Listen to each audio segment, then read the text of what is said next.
সালামু আলাইকুম প্রিয় দর্শক, বিশ্ব আর্থ্রাইটিস দিবস 2021 উপলক্ষে আয়োজিত আরটিভির বিশেষ অনুষ্ঠান এসকে ফার্মাসিউটিক্যালসের সৌজন্যে পরিবেশিত আমাদের আজকের হেলথ ফর অল অনুষ্ঠানটি দেখবার জন্য আপনাদের সকলকে স্বাগত জানাচ্ছি।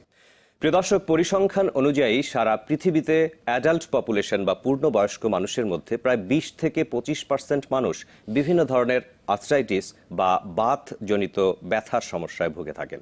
প্রিয় দর্শক, সে কারণেই এই বিষয়টি যথেষ্ট গুরুত্বপূর্ণ এবং এই উদ্দেশ্যেই প্রতি বছর অক্টোবর মাসের 12 তারিখ বিশ্বব্যাপী পালিত হয় বিশ্ব আর্থ্রাইটিস দিবস। দর্শক, এই দিবসেরও একটি প্রতিপাদ্য বিষয় রয়েছে এবং সেই প্রতিপাদ্য বিষয়কে ঘিরে আজকে আমরা আলোচনা শুরু করব। সেই সাথে আমরা বিভিন্ন আর্থ্রাইটিসের কমপ্লিকেশন বা সমস্যা সম্পর্কেও জানবার চেষ্টা করব। প্রিয় দর্শক, আমাদের সাথে রয়েছেন স্বাধীনতা পুরস্কার প্রাপ্ত চিকিৎসক, বাংলাদেশের অন্যতম প্রসিদ্ধ আর্থোপ্লাস্টি ও ট্রমা সার্জন অধ্যাপক ডক্টর আমজাদ হোসেন এবং সেই সাথে আমাদের সাথে উপস্থিত রয়েছেন doctor Mohammad Murad Hossain, senior manager medical affairs SK pharmaceuticals limited. আপনাদের দুজনকে আমাদের আজকের অনুষ্ঠানের পক্ষ থেকে স্বাগত জানাচ্ছি। আপনাকে ধন্যবাদ। জি স্যার, আজকে আমরা ওয়ার্ল্ড আর্থ্রাইটিস ডে 2021 এই বিষয়টি নিয়ে কথা বলতে চাইছি। প্রতিপাদ্য বিষয় এবছরের জন্য যেটি নির্ধারিত হয়েছে সেটি প্রথমে আমাদেরকে একটু বলবেন। অনেক ধন্যবাদ ডক্টর বাইজিদ। এটি একটি গুরুত্বপূর্ণ বিষয়। আপনি জানেন যে বিশ্বের প্রায় 20 থেকে 30% মানুষ আর্থ্রাইটিসে ভোগে এবং আর্থ্রাইটিস এমন একটি জিনিস যেটি একসময় মানুষকে সম্পূর্ণভাবে বিপর্যস্ত করে ফেলে, হতাশায় নিমজ্জিত করে ফেলে।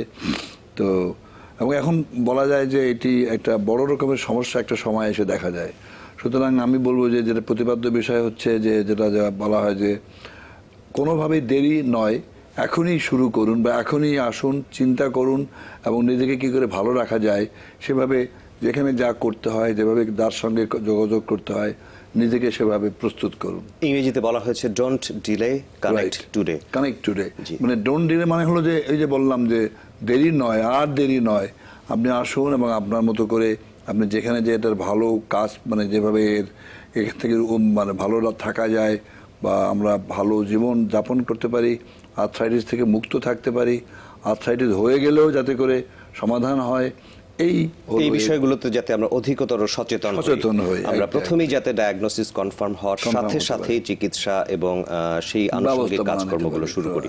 স্যার, আর্থ্রাইটিস বলতে আমরা কি বুঝি আসলে মেডিকেল সায়েন্সের ভাষায় এবং কত রকম আছে? ছোট্ট একটি শব্দ এটা, আর্থ্রাইটিস না।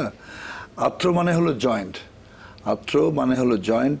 আমাদের যে অস্থি সন্ধি, যে অস্থিগুলো রয়েছে, যেমন এটি আমার একটা জয়েন্ট, এটি একটি জয়েন্ট, এই যেমন কবজি, এরকম হাঁটু, এই হলো অ্যাকচুয়ালি এইগুলো হলো আমাদের জয়েন্টগুলো বা সন্ধিগুলো, অস্থির সন্ধিগুলো যেখানে একটা মিলিত হয়েছে এবং সেগুলো মুভমেন্ট করাচ্ছে।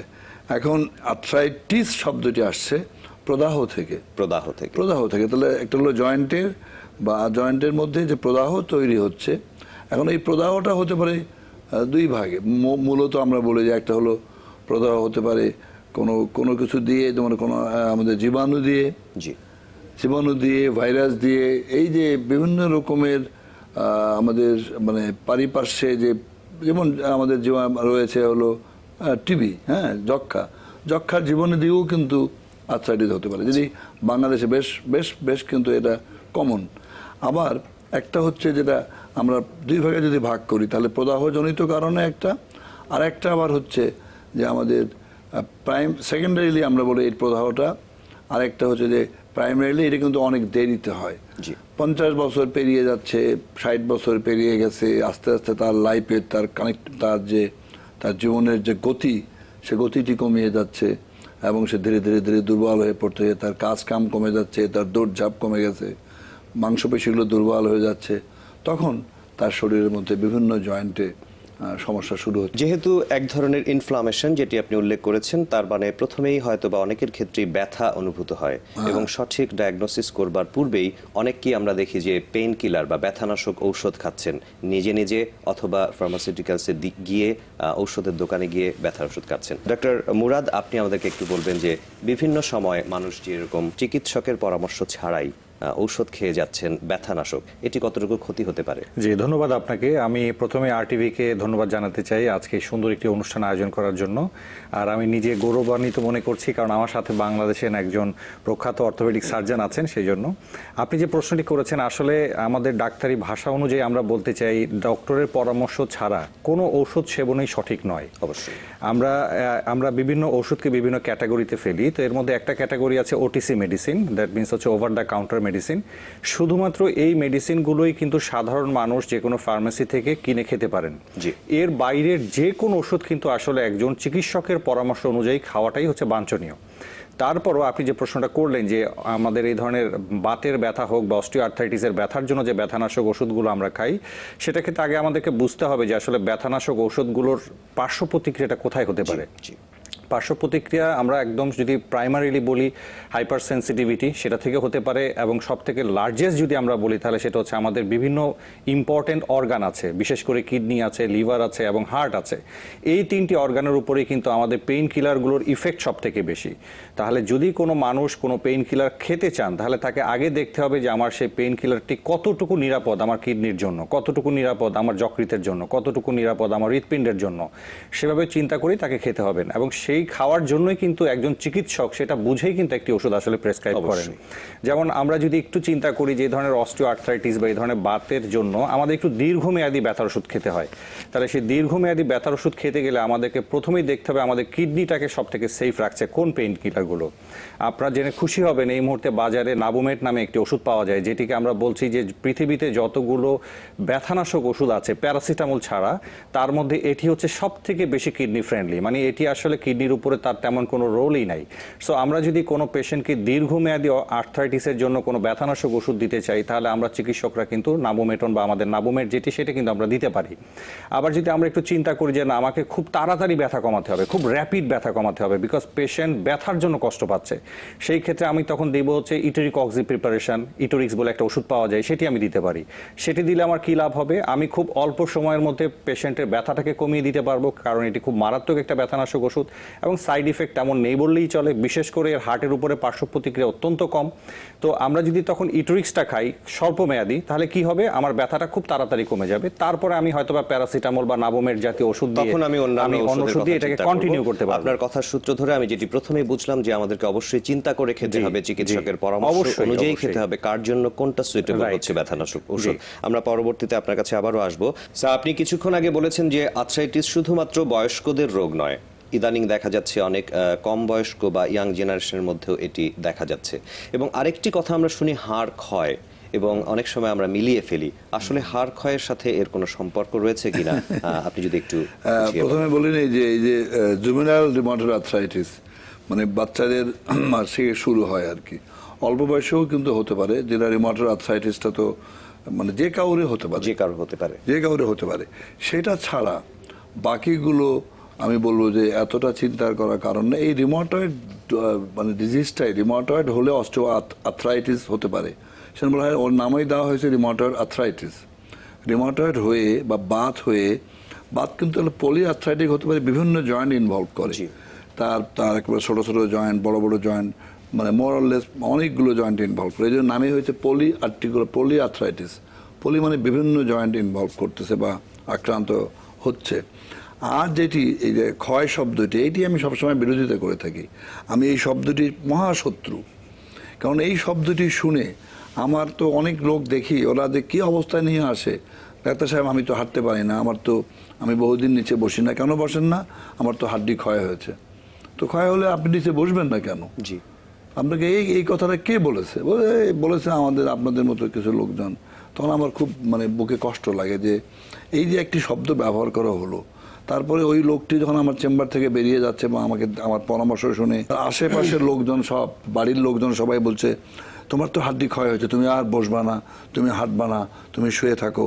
তখন তার এই যে আর্থ্রাইটিস নিয়ে আমরা আলোচনা করছি, আর্থ্রাইটিস নিয়ে, এটি আরও বেড়ে যাচ্ছে। কারণ বলাই হচ্ছে life is movement, movement is life. যত বেশি আমি শরীরকে নাড়াবো, যত বেশি আমি কাজ করব, উঠবস করব, নামাজ পড়বো, নিচে বসে প্রার্থনা করব, আমি আমার সারা দিনের যে কাজটুকু শরীরের জন্য কিছুটা সময় ব্যয় করতে হবে। তাহলে আমার এখানে বলা হচ্ছে যে যত মোশন হবে, যত মোশন হবে, মোশন মানে হলো মুভমেন্ট, তাহলে ওখানে লোশন তৈরি হবে ভেতরে, জয়েন্টের ভেতরে। লোশন তৈরি হলে সলিউশন হবে, অটোমেটিক্যালি সেই সলিউশন দিচ্ছে। আজকে থেকে 50 বছর আগে, 100 বছর আগে তো ওষুধ ছিল না, তখন মানুষ কীভাবে চলতো? তখন মানুষের পরিশ্রম ছিল বেশি, মানুষকে মানে ঘোড়ার পিঠে, গরুর গাড়ি বা হেঁটে হাঁটা পথেই চলতে হতো।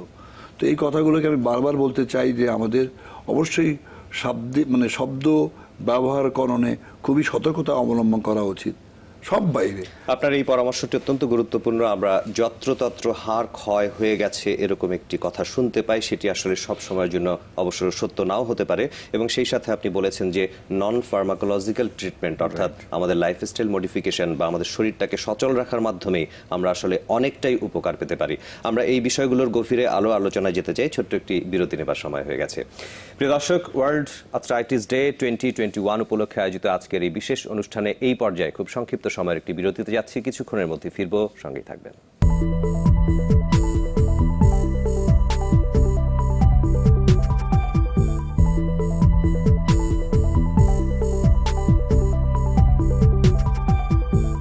প্রিয় দর্শক, বিরতির পর আবারও আপনাদের স্বাগত জানাচ্ছি। ওয়ার্ল্ড আর্থ্রাইটিস ডে 2021 উপলক্ষে আয়োজিত আজকের এই বিশেষ অনুষ্ঠানে আমরা ফিরছি আলোচনায়।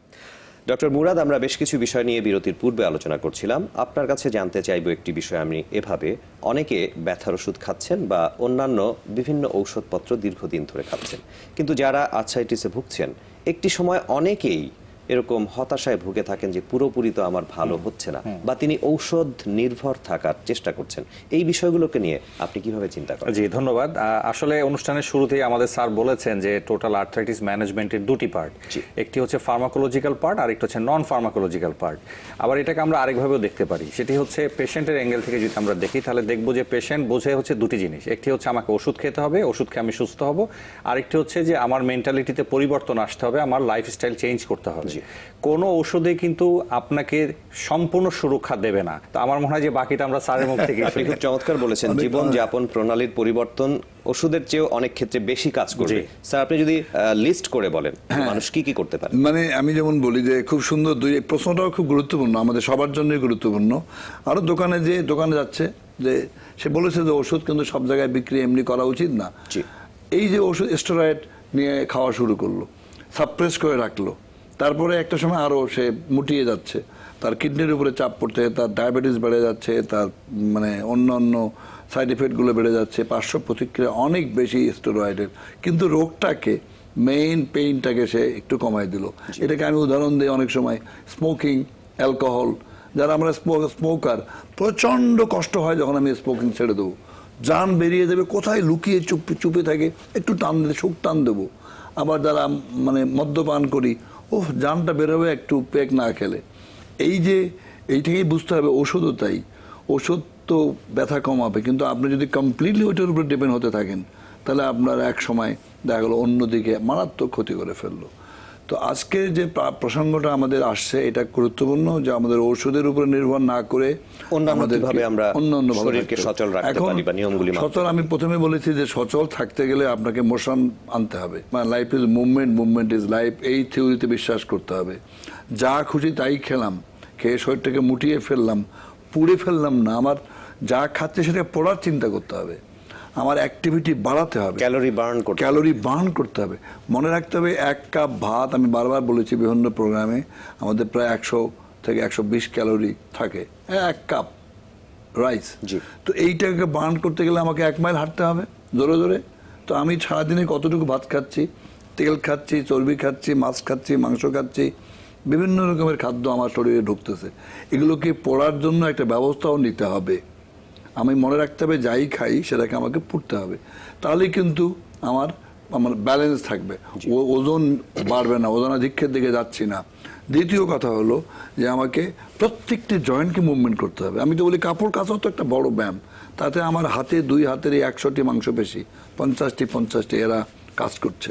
কাপড় ধোয়া, কাপড় চিপা বা এই ধরনের কাজ, এমনকি বোতল খোলা বন্ধ করলেও তো আমার স্ক্রু আনস্ক্রুইং বলি যেটা, সেটা তো আমার হাতের মুভমেন্ট হচ্ছে না, কবজির মুভমেন্ট হচ্ছে, আঙ্গুলের মুভমেন্ট হচ্ছে। ঠিক তেমনি হাঁটুর, আমি যদি বাইসাইকেল চালাই তাহলে কত সুন্দরভাবে আমার সাইক্লিংয়ের মোশনটা হচ্ছে, বারবার করে প্রতিটি muscle তখন move করছে। মাসেল মুভ করছে, Joints তাতে move করছে। যত আমার মাসেল সামনের এবং পেছনের, আমার হাঁটু তো মেইনলি অস্টিওআর্থ্রাইটিস, ডক্টর মুরাদ বলেছে অস্টিওআর্থ্রাইটিস বড় ভাগে এফেক্ট করে, যেগুলো মানে রিউমাটয়েড নয়, জি। সেগুলো হলো মানে এই হাঁটু। তো হাঁটুকে যদি আমি বেশি করে মুভ করতে থাকি, উঠবস করতে, সেজন্য বলি আমি সাইকেল চালাতে বলি, সাঁতার কাটতে বলি। কেন বলি এই কথাটার উদ্দেশ্যটা হলো যত মোশন হবে, যত মুভমেন্ট আমার হাঁটু হবে, যত চলাচল করবে, আমার সামনের কোয়াড্রিসেপস মাসেল, ইউর ডক্টর, পেছনের হচ্ছে আমার হ্যামস্ট্রিং মাসেল, না এরা শক্তিশালী হলে ওরাই তো মুভমেন্ট করতেছে। সো মোশন হলে ওখানে ভিতরে ফ্লুইড থাকবে, বডিতে অলওয়েজ ফ্লুইড, আমাদের 60-70% শরীরের কিন্তু পানি আছে। তো এই পানির থেকে আমার ওখানে লিকুইড অটোমেটিক্যালি আমার জয়েন্ট ফ্লুইড তৈরি হবে, ওরা মসৃণ রাখবে আমার জয়েন্টটাকে। যত মুভমেন্ট করব তত ভিতরে মসৃণতা হবে। এটা অনেকটা মেশিনের মতো, মেশিন বন্ধ থাকলে কি হয়, স্টার্টই নেয় না, চালানো যায় না। তো এইটাই হলো তাই, মানুষের শরীরটাও অনেকটা তাই। কাজেই আমাকে এইভাবে স্টাইলটাকে বদলাতে হবে, ভাবতে হবে যে আমি যত ব্যথা হোক একটু নাড়াবো, একটু গরম সেক দেবো, একটু হালকা এদিক ওদিক করবো, করে একটু নাড়ায় জয়েন্টটাকে মসৃণ রাখার চেষ্টা করব। আসলে আজকের এই ব্যস্ততম সময় আমরা প্রত্যেকেই ব্যস্ত থাকি, কিন্তু সেই অজুহাতে আসলে আমাদের শরীরের মুভমেন্টকে থামিয়ে দিলে চলবে না। স্যার, আপনি যেভাবে বলেছেন প্রতিটি জয়েন্ট কিভাবে মুভমেন্ট হয় সেটি আমরা শিখে নেব, এবং আমাদের ব্যক্তিগত জীবনে প্রতিদিন আমরা যদি কাজে লাগাই, তাহলে আর্থ্রাইটিসের পেইন বা অন্যান্য অনেক রোগ থেকে আমরা মুক্ত থাকতে পারবো। আমি আরেকটি বিষয় জানতে চাইবো যে অন্য কোনো শরীরের রোগ কি আর্থ্রাইটিসকে আরো বেশি প্রভাবিত করে, অথবা আর্থ্রাইটিস কি অন্য কোনো রোগকে বেশি করে প্রভাবিত করে কিনা, এই বিষয়টি নিয়ে একটু বলবেন স্যার। না, অন্যান্য রোগ তো যেমন অনেক রোগই হয়, মানুষের শরীরে তো বিভিন্ন রকম রোগ হতে পারে। যেমন ক্যান্সার হলো, ক্যান্সার হলে ওই মানুষটির বড় সমস্যাটা হয়ে গেল, তাকে আমরা প্রথমেই মানে সে নিজেই ডিপ্রেশনে বা একটা যাকে বলে মানসিকভাবে বিপর্যস্ত হয়ে পড়লো। তখন শরীরের মুভমেন্টটা কমে গেল, তার অ্যাক্টিভিটি কমে গেল, তার চলাফেরা মানে বন্ধ হয়ে গেল। এটি ইনডাইরেক্টলি প্রত্যেকটা রোগেরই কিন্তু এই সমস্যাটা হচ্ছে। ওষুধের ইফেক্ট তো কিছুটা হবেই, আমাদের যেমন কিছু ড্রাগ রিয়াকশন বলি আমরা, সেগুলো জয়েন্টই প্রথম ধাক্কাটা মারে, তাই না? ড্রাগ রিলেটেড আর্থ্রাইটিস ডেভেলপ করে, হ্যাঁ ডক্টর মুরাদ?